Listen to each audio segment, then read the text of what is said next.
All right, Keith, finally, the updated APT rules have been published after receiving FA approval. What have you made of them and what they mean for Manchester City in terms of them winning, quote unquote, this case? Well, just to remind our viewers and listeners, APT is Associated Party Transactions.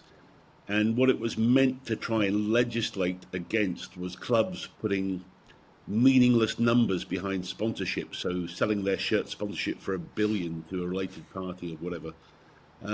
We haven't really seen any major abuses of it so far, but nevertheless, Man City did manage to roll back the associated party transactions rules in the last round of legal ramblings between the Premier League and Man City. There were two real major changes, I think, in the whole thing. One was the fact that shareholder loans, which were often given at no interest or low interest, now had to be done at market rates, which I think is fair enough. I think everybody agrees that's probably a fair assumption, although most of them can be turned into equity anyway, so that's one area. But also they were good at getting the sort of the Premier League rules rolled back on how these how these loans or sponsorships are actually judged. And one key phrase that was taken out of the whole regulation was "in normal market conditions," in inverted commas. So that really meant that you wouldn't be able to say that what would be a fair value, say in the UK, is necessarily a fair value in the Middle East, because having a sponsorship of a Premier League club may have a much bigger impact in the Middle East than it would necessarily do in the UK. So it's taking into account the different market conditions and the different impact it may have in different parts of the world, which is fair enough. In reality, it does open up much bigger values for sponsorships, and I think that's a good thing. And I think it's basically saying, look, guys, go for it, but don't just take the mickey. Don't go and give us ridiculous numbers for these sponsorships. As long as you're in the ballpark, we're not really going to fight it. And I think that's a fair resolution in the end. And all the owners should be happy enough with that sort of situation. And I remember immediately coming out of this case, before these rules were ever published, there was worries about certain clubs having, outstanding loans and debts, and then how that would have to be treated in order for them to avoid PSR issues. Where have we gotten on that side of the case? Well, now they've been changed. They've given them 50 days to change those loans into some other form, or else charge interest on them at a market rate. So it'll be up to the clubs how they handle that. Everton's case was one of those that had the biggest amount of shareholder loans, but that with the Friedkin transaction should be turned into equity or rescheduled in a certain way at a market rate. So most clubs I don't think will have any issues.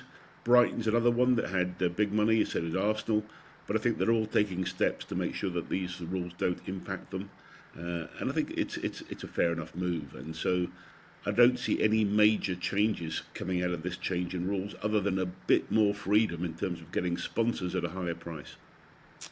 And Manchester City have announced a third consecutive year of record-breaking revenues, increasing to £715 million. What are you made of those results?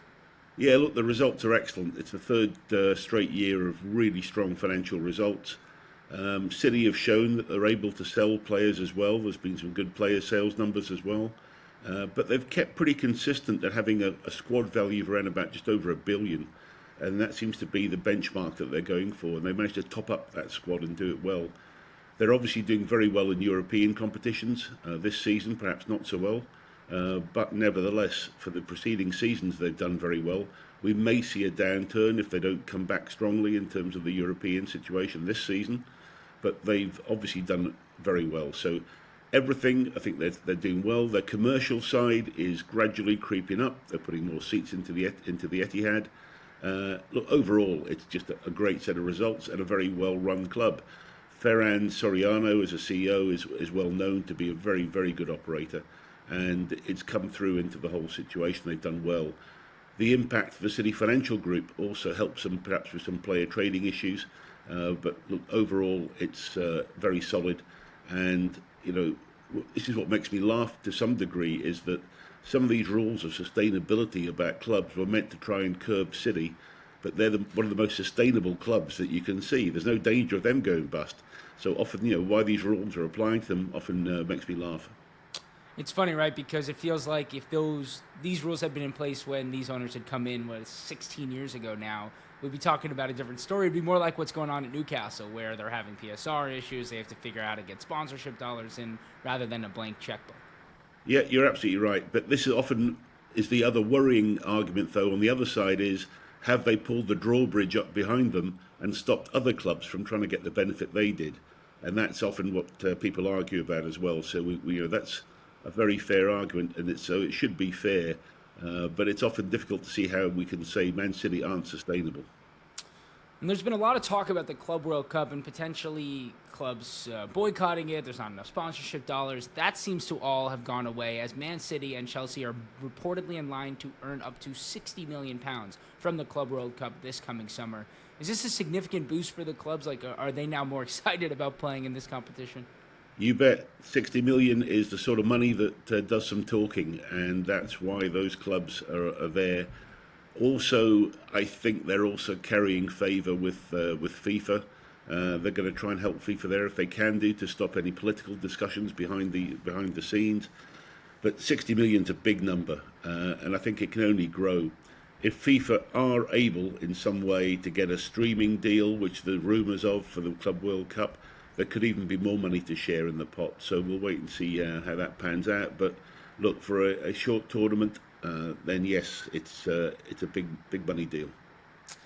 And finally, with Manchester City, they have created an innovative AI-driven platform with their global sportswear brand Puma, called the Puma AI Creator, allowing fans to design the club's official third kit for the 2026-2027 season.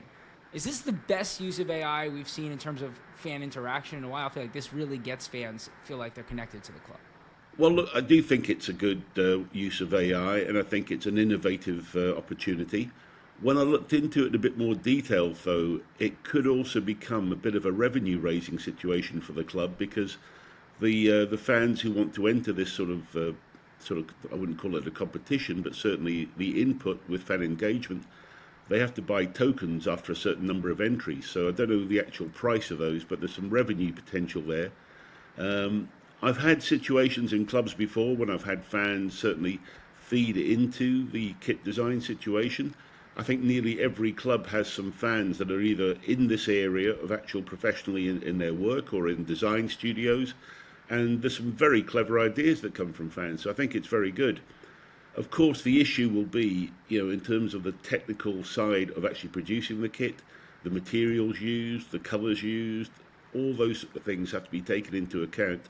We've seen disasters with kits recently, with Villa having to change with Castori, etc. So, they've got to be careful. But overall, look, it's to be welcomed. I don't know how much it will appeal to fans in general.